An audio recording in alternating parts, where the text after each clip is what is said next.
Now, a lot of people have been asking questions in regards to what investment is all about.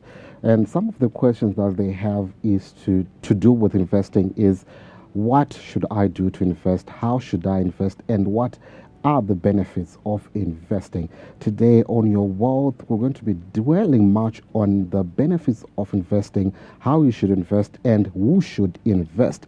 And in the studio, I'm joined by Gladys, who is a business and finance coach, who's going to be helping us to unpack all these issues to do with investing. And I am your host, Kuzafio Mchenjikwa. I hope you're going to be learning much on this show. How are you, Gladys? I'm very well, thank you. Awesome, awesome. It's good to have you here on Your Wealth. Let me get straight into my first question. What is this concept of investing as reinforcing steel? Thank you very much. This concept, it originates from the construction sector. We know that in construction, the reinforcing steel is the one that gives the building its stability. So we are also saying that when it comes to your personal finance, it is important that you build a strong financial structure, because we say that you are living today and you are going to be living tomorrow. So your financial structure needs to be able to withhold the pressures that come with financial stress, with economic pressure, with economic instability. So just like a building structure, your personal finance also needs to have that stability and that financial security. Right. Well, interesting that you have started, explaining to us, giving us an analogy as to what investing is, putting it to building. And I think it's very important because, as you've said, you live today and you live tomorrow. You need something that will, create stability in your life. Now, whilst talking about that, what is a financial fortress and why is it important today? Okay, thank you very much. So when we talk of a financial fortress, we are saying that a financial fortress, it is a structure that you are building for yourself that is going to enhance your protection. It is also going to enhance your stability, just like a building. So it's a protection. So a fortress is a protection.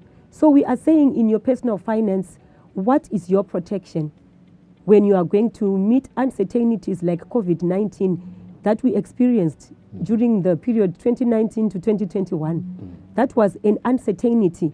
And many of us, we didn't have the financial fortress. We didn't have the protection. We were not prepared for that type of situation. So we are saying that a fortress, it is a protection that enables you to experience life or to live life during times of crisis, during stormy situations, during uncertain situations, during financial crisis, during economic crisis. Okay. Well, interesting. So basically what we're trying to say here is when we're talking about investment, we're basically talking about protection. Yes. That is, in a layman's term, that's how we can define investing. Yes. All right. Well, no, that's fine. That's good. So why do people delay in investing? You have talked about how this is a protection, how this makes your life, be secure. It brings stability. The question now that I have for you, since you're an expert, is why do people delay in investing, and how can we shift this mindset? Okay. Number one, people think that I don't have enough money to be able to invest. They think that investing is for the rich people or for the wealthy people. Another reason that people usually give is that I am still too young to invest. Others say I am too old to invest. Others, they also look at their background to say that maybe their parents, they were not investors. So they also look at their background and they say that I am not qualified to invest. So these are some of the reasons why people do not invest. But it is important that people actually start to invest, and people need to start to reframing their money mindset around investing, so that they start believing that I can be able to invest. It is not about my status. It is not about how much I am earning, but it is about the reasons behind investing. And to change your mindset and say that I am just going to start to invest. Irregardless of how much I earn, I want to get into the habit of growing my money, because investing is about growing the income that you have. So it's not about the amount of income. It is about you developing the habit to grow the money. That is what is important. All right. It's a habit of growing the money. Okay, now let me just ask you this, Gladys. We're talking about putting your money somewhere where it is growing, where you know you have security, you have stability. In times of uncertainty, you know that you are well protected. But let's talk about fear for a minute, because I understand that our viewers that are watching, one thing that I like about this show is we take complicated matters and then we simplify it for the everyday person. Now, people have invested in certain schemes that have come around, and then so something then happened, and there's that fear in people to say, well, if I put my money here, then probably after 3 years you hear that the person that we were trying to actually invest our money in, they are gone. Or we can talk of the currency volatility, where currency is always changing. How can we deal with this issue of fear in people? Okay, thank you very much for that. What is important when you are investing is that you understand the venture or the investment that you want to undergo. So number one is to be able to research about the investment that you want to do. Let's say, for example, you want to do buying and selling of laptops and computers. Do you understand that business? What are the risks involved in that particular business? What are the systems? What are the processes that are involved? Sometimes people, they get into the venture, they invest into something, but they do not understand what they are doing. They do not understand why they are doing it. They just heard that buying and selling laptops and computers these days is what is making a lot of money in Zimbabwe. So it's important that you understand and you actually do a market research to know that type of investment and to also get an education. It will help you, because we say that knowledge is power. I have to cut you there, Gladys, and then we can continue the next segment. But thank you very much for bringing the issue of people having knowledge in areas where they want to invest. So thank you very much. We'll take this up when we come back in the second segment. Well, there you have it, viewers. This was our first segment of Your Wealth. Today we're talking about investment and also the opportunities that are found in investing. So we'll be back shortly as we'll continue discussing more on investment.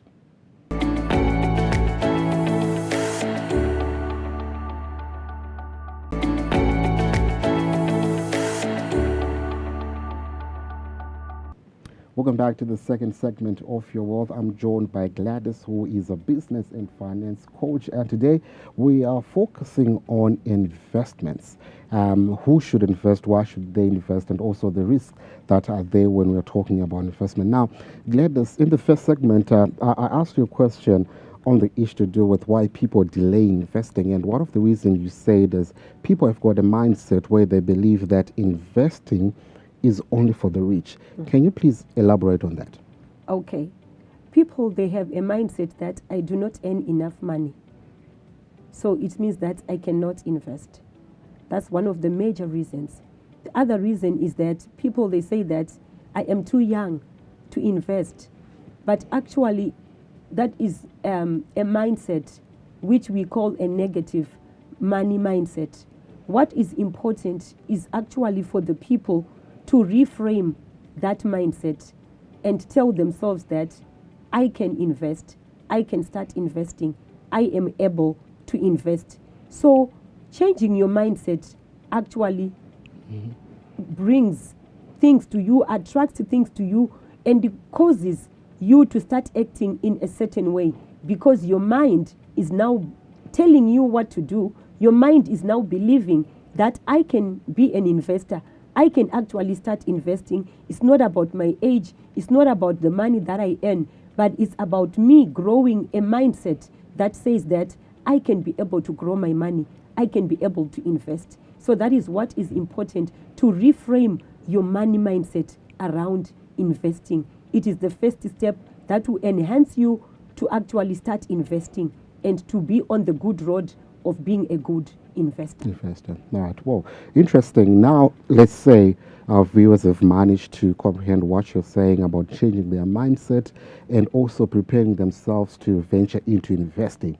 Now, what investment options are available for everyday people? I'm talking about the civil servants, those people who are into small businesses, informal sector, not the rich people, because I know those guys obviously have got many options. But what options are there for the everyday people, especially women and youth? Okay, thank you very much. The first option that I want to talk about is the group saving model, where people come together and they do investment clubs.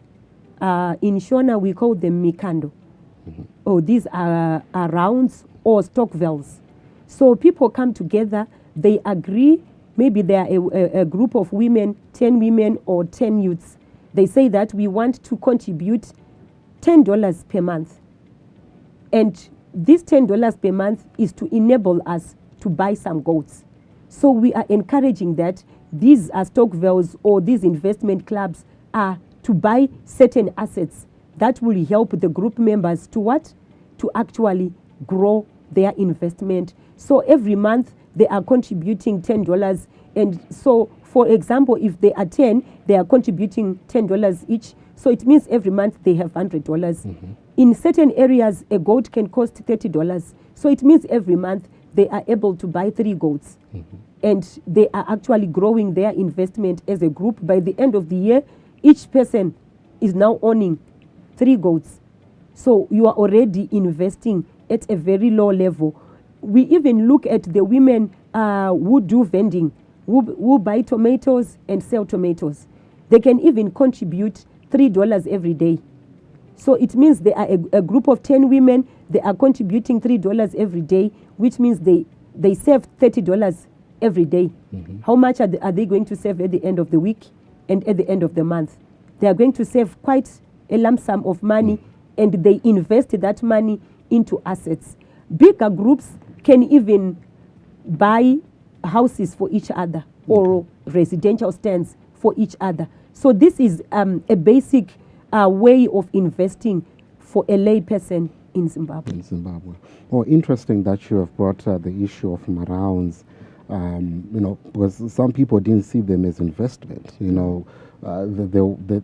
They only saw them as round, but now that you've actually brought it up to say this is where you can actually start. You contribute these monies as a group, and you get to buy something that will help you in the long term. I think this now opens people's minds in regards to what investment is, because when you talk about investment, people are talking about, they think we're talking about properties, going into buildings and etc. etc. So I think what you've said now will resonate with the everyday people, especially the women and the youth.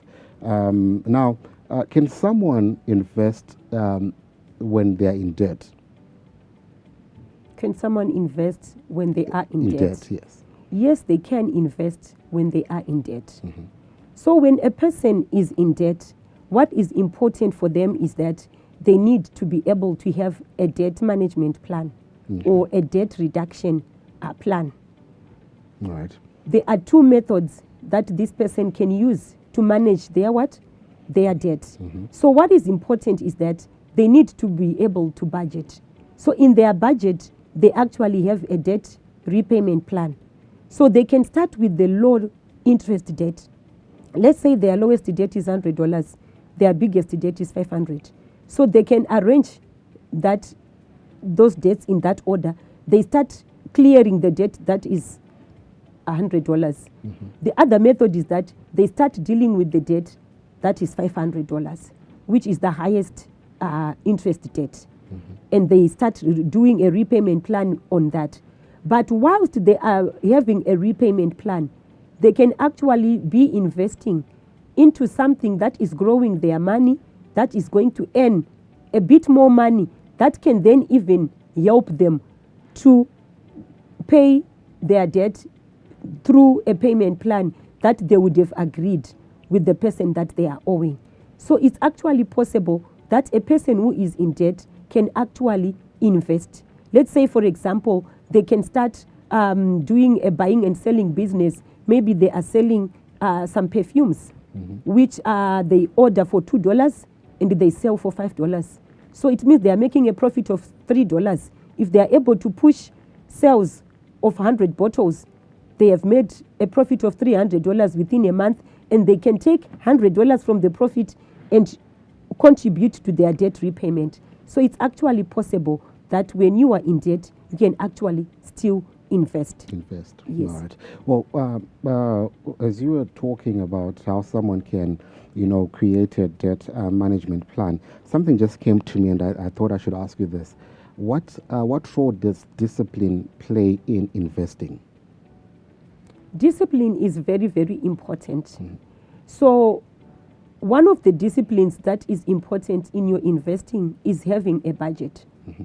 It's very, very important. Okay. A budget is simply a financial plan that helps you to list down all your income, to know how much you are earning in a month, so that you track every month how much you're earning, and to know how much you're spending in a calendar month. Okay. So your investment is part of what you are going to be spending, because it's part of your plan. You are going to say, I'm going to contribute $30 or $100 towards this project, towards this livestock project. So it means it's going to be an expense. Maybe it's a financial goal that you have set for yourself. So setting goals is going to be important. And when you set goals, it's important that you are disciplined, so that you are able to meet those goals. So you are investing. Well, it means I'll have to catch you there, Okay. Gladys. Yeah, well, thank you very much for elaborating on that. We'll come back in the third segment and we'll explain further. Thank you very much, viewers, for joining us in the second segment of Your Wealth. We'll be back shortly.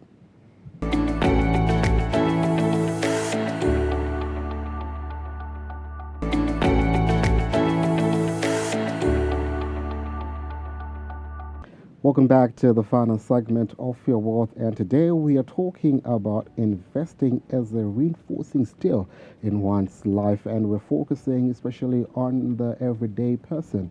That is the people that are into small businesses, people that are not into large scale, if I may put it that way. And in the studio, I'm joined by Gladys, who's helping us to see the ventures in which an everyday or an ordinary person can invest in. Now, Gladys, what does start small, think long term look like practically?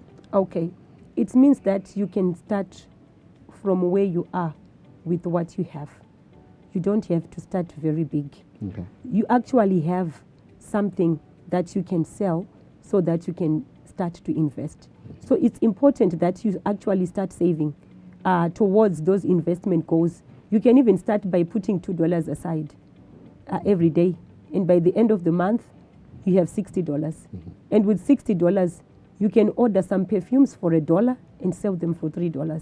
So you have already started from somewhere. Some of us, in a practical way in Zimbabwe, we own 2 or 3 cars that are just parked at our house. So you can actually sell one of those cars and use it to invest. Okay. Some of us, we now have a heavy wardrobe with clothes that I last wore 5 or 10 years ago. So I can actually sell those clothes. They are still in a good looking condition. I can actually sell those clothes, and I can actually use that money to start investing. Or I actually have a skill that I actually have that I can actually monetize and use that money to start investing. All right. So basically, it's all about starting from where you are, the skill that you have, the little money that you have. Yes. It's all about changing your mindset and focusing it on saying, you know what, now I want to start this, so I need to focus on this. Yes. All right. Well, interesting. And what tools or platforms can help people begin, investing confidently? Okay.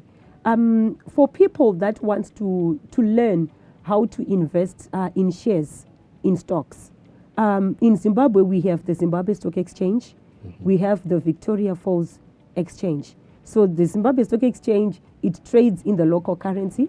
The Victoria Falls Exchange, it trades in the US dollar. So it's important that you can start from there. And the Zimbabwe Stock Exchange, if you go on their website, they actually have free tutorials. And if you go on their social media platforms, they also have even WhatsApp groups where you can actually learn for free about how to invest on the Zimbabwe Stock Exchange, how to invest on the Victoria Falls Exchange. Well, I think that's very important because a lot of people have heard Kungoti, supposed to go and invest in stocks, but they don't really understand how the system works. They just see numbers and then they don't really get to understand what it is all about.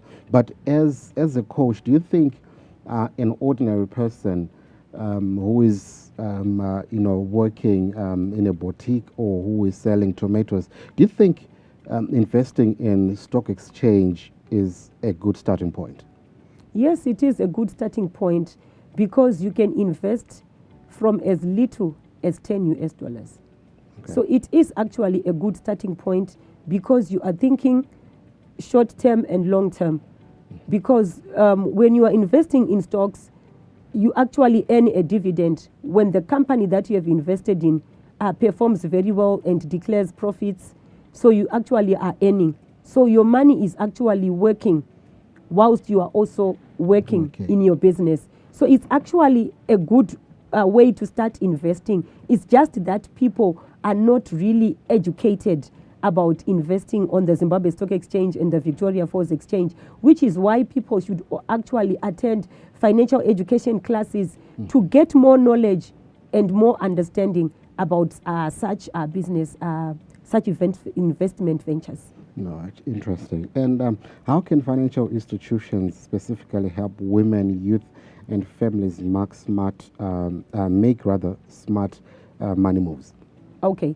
Financial institutions, we are talking about insurance companies, we are talking about banks, we are talking about microfinance institutions. We talked about the rounds, the Stockville's. So financial institutions can actually help to give structure to these rounds. People can actually get help from the financial institution. They open their account there, and the bank or the microfinance institution manages the account so that people, there's an element of formality and trust. So it's also very, very important. That is also how financial institutions can also help people to understand about investing. And even also financial institutions can also do financial literacy trainings to conscientize the public about investing in the various products and services that are available on the market. So financial literacy is also how financial institutions can help individuals and potential clients and customers and our citizens to actually understand investing.